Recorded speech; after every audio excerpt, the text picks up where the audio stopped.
Première partie, comment la politique de la concurrence est-elle mise en œuvre dans l'Union européenne? Tout d'abord, essayons de définir ce qu'est la politique de la concurrence.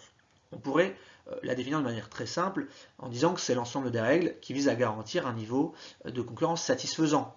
Mais bon, le problème c'est que définir politique de la concurrence par le fait qu'il y a de la concurrence, c'est pas super. On peut être un peu plus précis.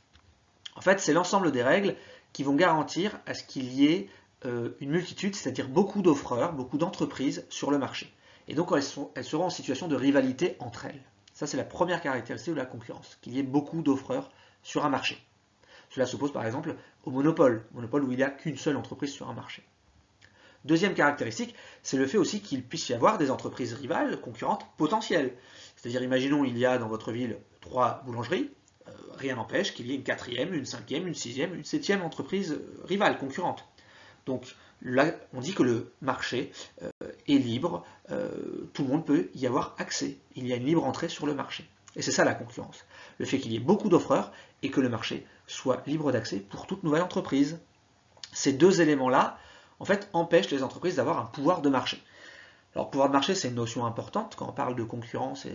C'est le fait, un pouvoir de marché, pour une entreprise, de fixer un prix librement et à un prix plus élevé que lorsqu'elle est en situation de concurrence.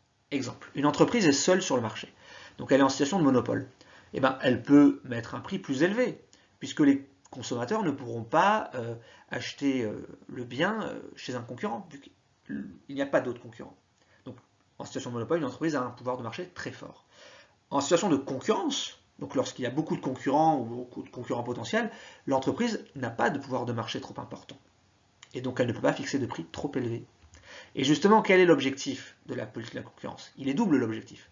Tout d'abord, de préserver le pouvoir d'achat des ménages. Si les entreprises ne peuvent pas mettre des prix trop élevés, cela est un gain de pouvoir d'achat. Les ménages bénéficient de prix qui sont relativement bas et cela protège donc les consommateurs. Deuxième objectif, la concurrence stimule la croissance économique. En lien avec le chapitre sur la croissance économique, le fait qu'il y ait beaucoup d'entreprises rivales les oblige à innover, c'est-à-dire à essayer d'avoir des produits de meilleure qualité. Et cela donc génère du progrès technique, et innovation, progrès technique sont source de croissance économique. Dernier petit point de présentation de la politique de la concurrence, elle est mise en œuvre concrètement par une institution qu'on appelle la Commission européenne. Première manière d'agir de la Commission européenne, elle régule, c'est un autre mot pour dire superviser, surveiller, les concentrations d'entreprises. Que signifient les concentrations d'entreprises? C'est une fusion d'entreprises. C'est-à-dire il y a deux entreprises, elles fusionnent, elles n'en forment plus qu'une. Et bien cela est régulé et surveillé par la Commission européenne. Prenons un exemple récent. En 2019, deux entreprises dans le domaine du train, Alstom et Siemens, entreprise française Alstom et Siemens, entreprise allemande, souhaitaient fusionner pour former une grande, très grande entreprise européenne du train. Le ministre de l'économie, Bruno Le Maire, était d'accord pour ce projet-là. Pour autant, ce projet n'a jamais vu le jour. Ce projet a été interdit, refusé par la Commission européenne. Essayons de comprendre pourquoi. En fait, si la Commission européenne a interdit la fusion entre Alstom et Siemens, cette concentration d'entreprises, c'est qu'elle a analysé le marché européen du train. Regardons ce marché-là. Il y a trois entreprises, Bombardier, Siemens et Alstom. Oui, mais si Siemens et Alstom fusionnent et ne forment plus qu'une entreprise, et bien Siemens et Alstom deviendront alors une entreprise très dominante, voire trop dominante, et formeraient presque un quasi-monopole face à Bombardier qui serait alors, comparé aux deux, très petit. En effet, trois entreprises, cela est une concurrence raisonnable. Mais lorsque deux entreprises sur trois fusionnent, alors elles forment un quasi-monopole et cela leur assurerait un pouvoir de marché trop important. Et c'est ce qu'a voulu bloquer la Commission européenne. Elle s'est opposée à la constitution de cette nouvelle entreprise qui aurait été en situation de quasi-monopole.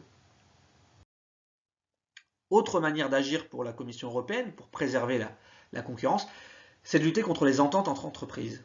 Mais c'est quoi une entente? Entente, aussi appelée cartel, c'est lorsque des entreprises, prenons l'exemple de Secab, Bonduelle ou Corus, qui sont des entreprises alimentaires, des conserves alimentaires, et bien, ces entreprises, pour avoir un pouvoir de marché, qu'est-ce qu'elles peuvent faire? Elles peuvent se mettre d'accord sur un prix plus élevé. Vous dites quoi? Bah oui. Imaginons qu'il y a 3 entreprises sur le marché des conserves alimentaires. Si elles s'appellent les 3 et qu'elles disent « si on augmentait nos prix de 50 centimes » et que les 3 appliquent ce nouveau prix plus élevé, mais le consommateur en fait n'a pas le choix. Il est bloqué. Il ne peut pas aller voir la concurrence car par définition les 3 concurrents se sont mis d'accord sur un prix plus élevé. Donc voilà, c'est ça une entente, c'est lorsqu'il y a un accord entre entreprises, soi-disant en concurrence et rivales, un accord entre entreprises sur un prix plus élevé. Donc les entreprises arrivent à avoir un pouvoir de marché, mais cela nuit aux consommateurs, et la Commission européenne est là pour sanctionner ces ententes. Voyons comment elle fait.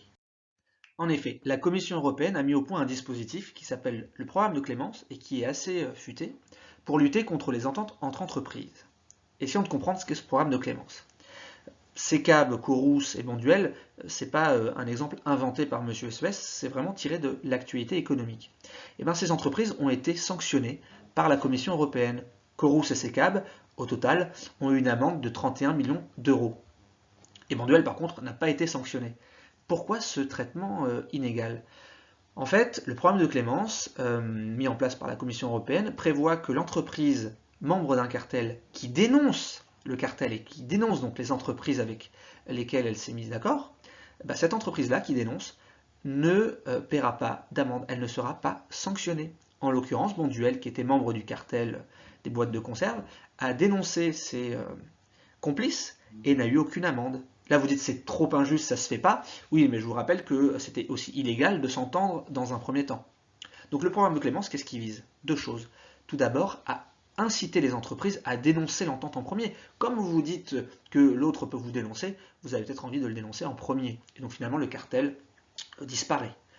Ou, comme vous savez qu'il y a ce programme de clémence et que vous pouvez être sanctionné, cela peut vous inciter à tout simplement ne plus former d'entente avec vos concurrents. Et bien c'est l'objectif de la Commission européenne, lutter contre les ententes. Et ce programme de clémence est assez efficace. Troisième modalité d'action, la politique de la concurrence sanctionne les abus de position dominante. Il faut déjà comprendre ce qu'est une position dominante. Prenons l'exemple de Google. Google est le numéro 1 des moteurs de recherche, c'est-à-dire que quand vous voulez rechercher par exemple sur internet Monsieur SES vidéo d'économie, vous pouvez utiliser Google, mais vous pouvez aussi utiliser Bing ou Yahoo. Il se trouve en fait que la plupart des consommateurs, des utilisateurs utilisent Google, donc c'est le numéro 1, ils ont une position dominante sur le marché des moteurs de recherche.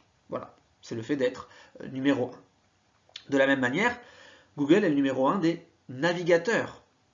Quand vous regardez Chrome, Safari, Edge ou Firefox, la plupart des utilisateurs utilisent Google Chrome. Donc pareil, Google détient aussi une position dominante sur le marché des navigateurs. Donc, on en conclut, et ça existe et c'est toléré, que Google occupe une position dominante sur 2 marchés, le marché des moteurs de recherche et le marché des navigateurs de recherche. Là pour l'instant il n'y a aucun souci. En revanche, il y a un souci lorsque Google ou une entreprise utilise sa position dominante sur un marché, par exemple le marché des navigateurs de recherche ou des moteurs de recherche, pour nuire à la concurrence sur un autre marché. Et bien en l'occurrence, Google a nui à la concurrence sur un autre marché. Et ça, c'est interdit par la Commission européenne. Qu'a fait Google? En fait, Google a favorisé Google Shopping au détriment de ses concurrents lorsque vous recherchiez par exemple des chaussures, un voyage ou autre.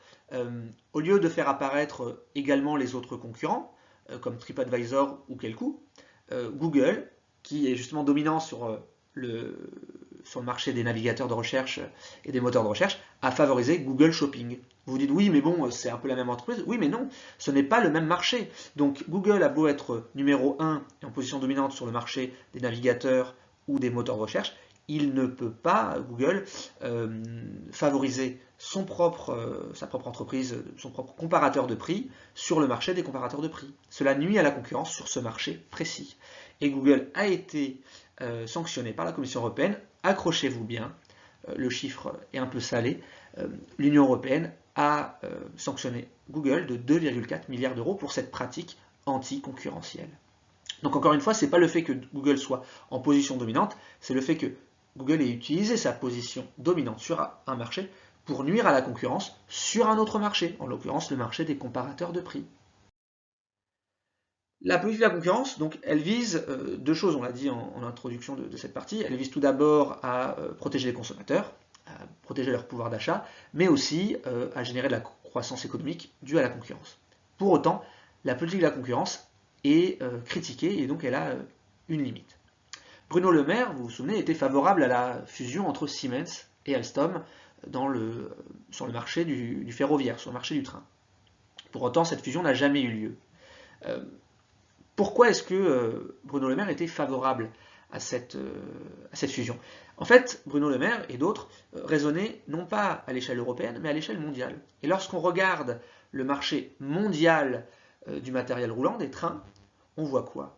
On voit que Alstom et Siemens, certes, auraient occupé une position très dominante et un quasi-monopole en Europe, mais en fait qu'il y a un concurrent plus puissant qu'eux, plus compétitif qu'eux, CRRC, qui est une entreprise chinoise. Donc en fait, pour Bruno Le Maire, le ministre de l'économie français à l'époque, le but de cette fusion était d'affronter la concurrence internationale, la concurrence chinoise, qui elle est plus puissante que Siemens et Alstom séparément. Donc ce qu'il faut comprendre, c'est que la Commission européenne, elle ne réfléchit pas à la concurrence mondiale, elle regarde la concurrence au niveau de l'Union européenne. Et elle a dit non à la fusion Siemens-Alstom parce qu'il y aurait eu moins de concurrence à l'échelle européenne. Le problème, c'est que Bruno Le Maire lui répond à la Commission européenne, oui mais nous souhaitons créer aussi un champion européen du train pour pouvoir affronter la concurrence étrangère. Et donc ce qui est reproché à la Commission européenne, c'est de ne pas assez prendre en compte les concurrents mondiaux, américains ou chinois. Récapitulons cette partie. Donc la politique de la concurrence, qui vise à garantir un niveau satisfaisant de concurrence dans l'Union européenne, a différentes modalités. Tout d'abord, elle lutte contre les monopoles ou quasi-monopoles en régulant, c'est-à-dire en surveillant les concentrations d'entreprises. Ensuite, elle lutte contre les ententes, aussi appelées cartels, avec son programme de clémence. Enfin, elle sanctionne les abus de position dominante, comme le cas de Google récemment. La politique de la concurrence protège les consommateurs et elle permet aussi de générer de la croissance économique. Pour autant, elle est critiquée. Et la critique, c'était suite au rejet de la fusion entre Alstom et Siemens. Car la Commission européenne ne prend pas en compte la concurrence internationale. Elle ne se focalise que sur l'échelle européenne. Et cela empêche la création de champions européens, c'est-à-dire d'entreprises très puissantes, très compétitives au niveau européen, et qui pourraient affronter la concurrence internationale.